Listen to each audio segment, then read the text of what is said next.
morning. Thank you for allowing me to join you again today as part of your distance learning experience. My name is Trina Bruneau and I'm the ELA Curriculum Specialist with Gulfport School District, and I am so excited to be with you today. Today, we are going to continue to work with word learning strategies as we think about our new focus word of the day.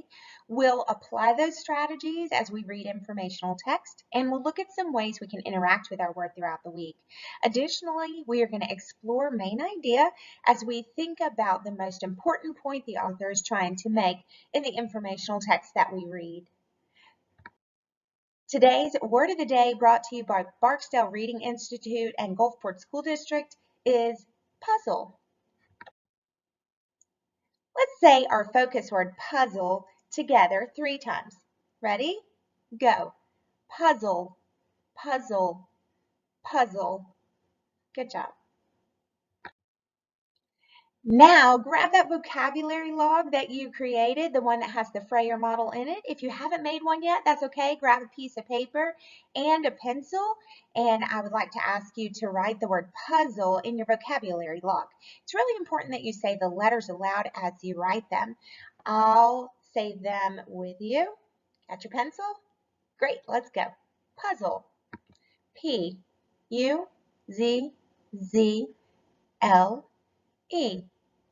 Puzzle. Got it? Good job.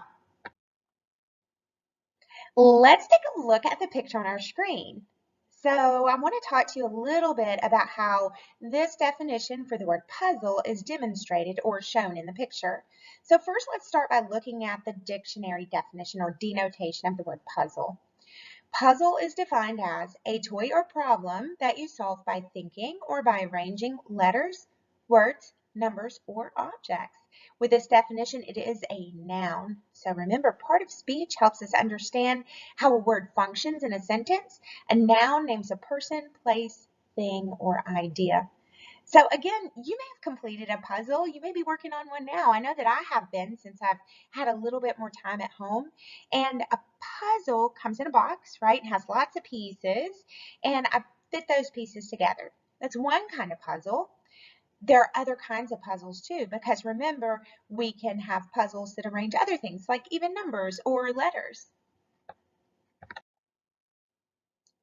Let's look at the pictures and see if we think these are examples of puzzles, the way puzzle has been defined for us so far. What about a coloring sheet? Do I need to do anything to solve this? Do I arrange things or move them around? What about a Rubik's Cube? Is that a puzzle? Do I need to move things around or solve it? Yeah, a Rubik's Cube is a puzzle. Coloring sheet? No, I'm adding color to it, and I may choose the colors that I add and where I put them, but I'm not moving the pictures around. They stay on the page, right? What about a jigsaw? Yeah, that's a puzzle. And then a crossword, I have to arrange letters, think it through, solve it. So yes, that is a puzzle. Good job. Just like many words, the word puzzle has multiple meanings. That means there's more than one way I can use the word puzzle. Let's take a look at another definition for the word puzzle. Puzzle means to be confused or to ponder. Study over some perplexing problem or matter. It can also be a verb. Oh gosh, so puzzle can be a noun or a verb. Let's see if we can look at some examples. We're going to complete the sentences below with a form of the word puzzle, and then I would like you to write your own sentence in your Frayer model vocabulary log. Okay, here we go. I want you to read these sentences with me, and we'll start with the first sentence. Are you ready to read aloud? Great, here we go. How to cure COVID-19 is still a puzzle to the doctors. In that sentence, the word puzzle is a noun because it's a problem that doctors need to solve. Let's take a look at the second sentence. Read it with me. Ready? And go. I'm puzzled by their choice to shut down the amusement park. Puzzled. In this sentence, is this a problem I need to solve? No, in this sentence, it shows that I'm confused. So I can substitute the word confused in place for puzzled and see if it makes sense. Let's try that now. I'm confused by their choice to shut down the amusement park. Yeah, that works. So puzzled in this sentence, we're using the definition to be confused by a problem. And it's a verb. Take a look at the last example sentence. Let me let you read it to yourself real quick. Great. Now please read it out loud with me. Ready, set, and go. What puzzles me most is how we will hide Mom's surprise for her birthday. Puzzles. In this sentence, is the word puzzles describing something that we need to solve, or is it describing a state of confusion? Yeah, it's a state of confusion. Very good. So puzzle has multiple meanings.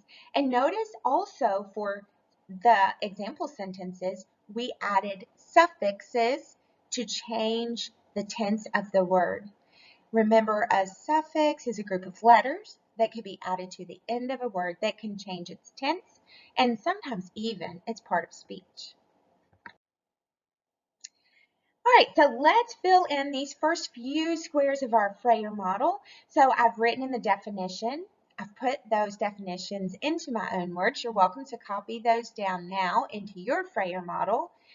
I've also added in facts and characteristics. So for the facts and characteristics, I want to be sure I add in the part of speech.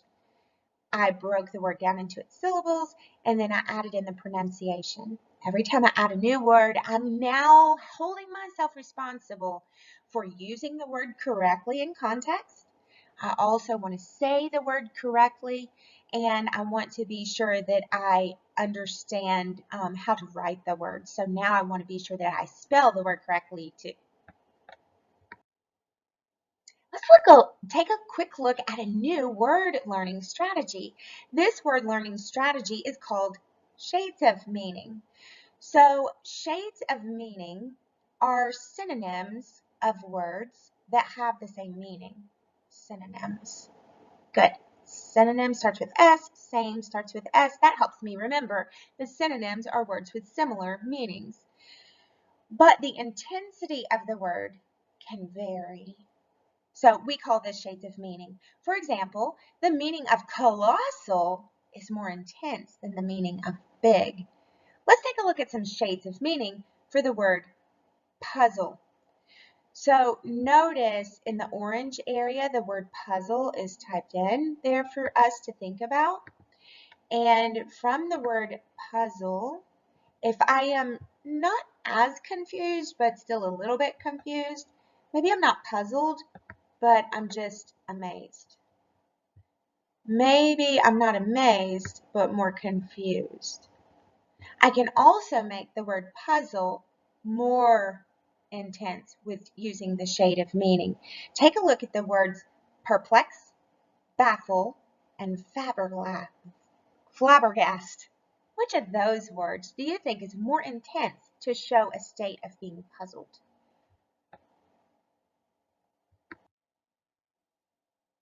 My pre-K through second grade friends, you can explore the word puzzle as you listen to the story, The Puddle Puzzle. You will really love this story. It's a mystery that you're going to have to solve as the reader. And you can also find this book in print.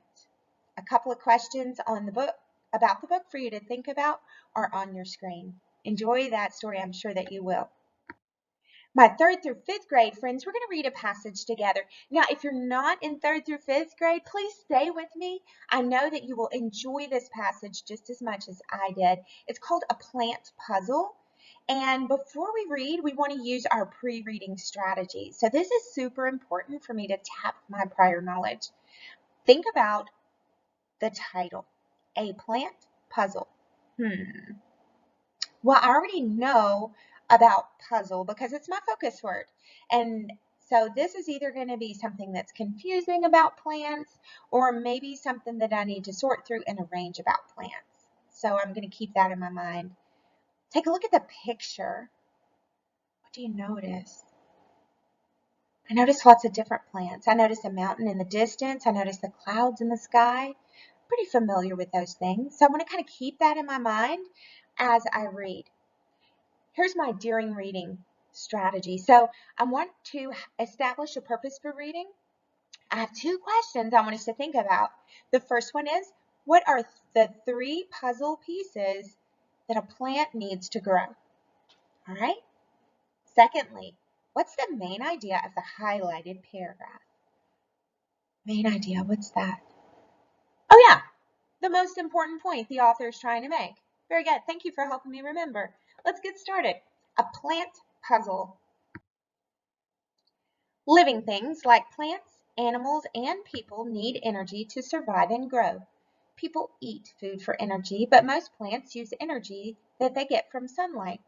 When you look at plants such as a tree, flower, or grass, what do you see? You might notice their stems, trunks, branches, leaves, roots, or flowers, but how do they grow? What are they made from? How did the plant make those parts? Life is a puzzle in many ways.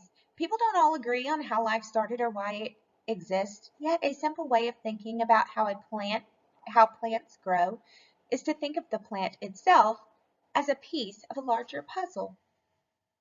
Each plant is a part of its unique environment. Different environments could be oceans, forests, deserts, or cities. Each environment also has its own climate, which is partially based on how much sun and rain an area receives every year. Since only certain plants grow in hot, cool, wet, or dry climates, each environment is made up of different types of plant life. A desert may grow palm trees and cacti, while a forest may grow tall pines or oak trees.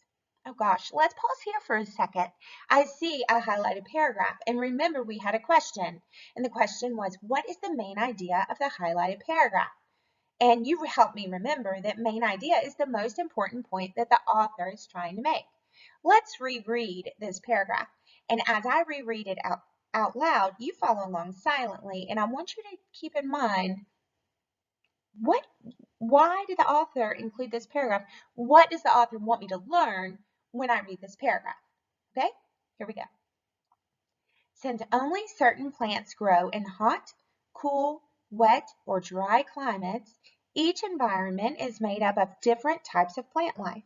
A desert may grow palm trees and cacti, while a forest may grow tall pines or oak trees. What does the author want us to learn? Well, the author's pointing out that certain plants grow in certain climates, right? And I see that in the first sentence. So let me get to the highlighter here. And here, let me show you what I'm thinking about. Certain plants grow in certain climates. And in those climates, the environment is made up of different types of plant life. Look at that next sentence. Why is the next sentence there? Let me read it again.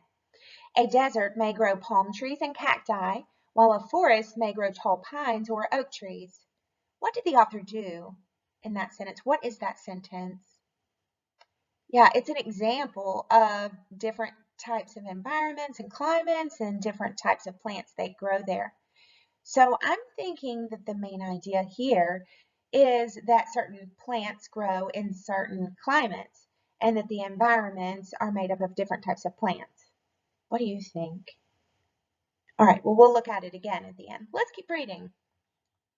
In order for a plant to grow, it needs 3 very important puzzle pieces: water, carbon dioxide, and light. Plants use their roots to take in water from the ground. They use their leaves to take in sunlight and carbon dioxide from the air. Oh gosh, that reminds me of one of our questions. One of the questions was, what are 3 puzzle pieces that plants need to help them grow? So look at this. In the second paragraph, it says, in order for a plant to grow, it needs 3 very important puzzle pieces: water, carbon dioxide, and light. I think we found the answer. Let's keep reading. Next paragraph. Plants use these three puzzle pieces to make their own food in a process called photosynthesis. Using the energy from the sun, plants convert water and carbon dioxide into sugar. This sugar feeds the plant's growth from a seedling into an adult. In the process, the plant releases oxygen into the air. Another important piece to the growth of many plants is soil. Using their roots, plants take in nutrients from the soil that help them grow. Giving a plant a spot in clean soil is important to make sure it doesn't absorb anything harmful from the dirt. Plants make their food from carbon dioxide, water, and light. They use this food to grow stems, trunks, roots, branches, leaves, and flowers. Now, when you look at a tree, flower, or even a blade of grass, you can see all the pieces of the plant and how the entire puzzle fits together. All right, let's take a look at the questions that we had and see if we are able to come up with the correct answer. So the first question, what are the three puzzle pieces that a plant needs to grow? Here's the answer. The three puzzle pieces a plant needs to grow are carbon dioxide, water, and light. We found that when we were reading, didn't we? Because we are great readers. Good job. Take a look at the second question. What is the main idea of the highlighted paragraph? We talked about this and we highlighted some important details that help us to determine the main idea. Here's an example sentence to state the main idea of the highlighted paragraph that we worked on. Different environments have plants that are able to grow in the unique environment. Yeah, we did it. That wasn't so tough, was it? Let's look at some ways we can interact with our word puzzle this week. You could read a great puzzling story like 5 Riddles for Robin. I don't know about you, but I love solving riddles and giving riddles to my family and friends for them to solve. So that may be something for you to explore. You could also write a mystery. Yeah, because you're a great author. Write a story and include a riddle in your story and see if your family can solve that riddle. How about speaking and listening? How can we include puzzle this week? Well, go to YouTube and play Guess the Cartoon theme song with your family. See who listens the best to solve each puzzle and score the most points. Remember, you want to have your parent or guardian bring you to the site on YouTube. For even more fun, you could read a great book called Look and Compare. And for upper elementary, how about create an escape room game for you and your family to do while you're in quarantine? Pinterest has some great ideas, but again, you want to have your parent or guardian explore these with you since they are online. So in quick review, today you and I worked on some word learning strategies together. We applied those strategies as we read informational text and looked at ways we can engage in our word puzzle this week. Additionally, we thought about main idea and some details that help us to determine the main idea of a part of text. Thank you for joining me today. I can't wait to see you again. Enjoy your day. Happy distance learning. Until next time.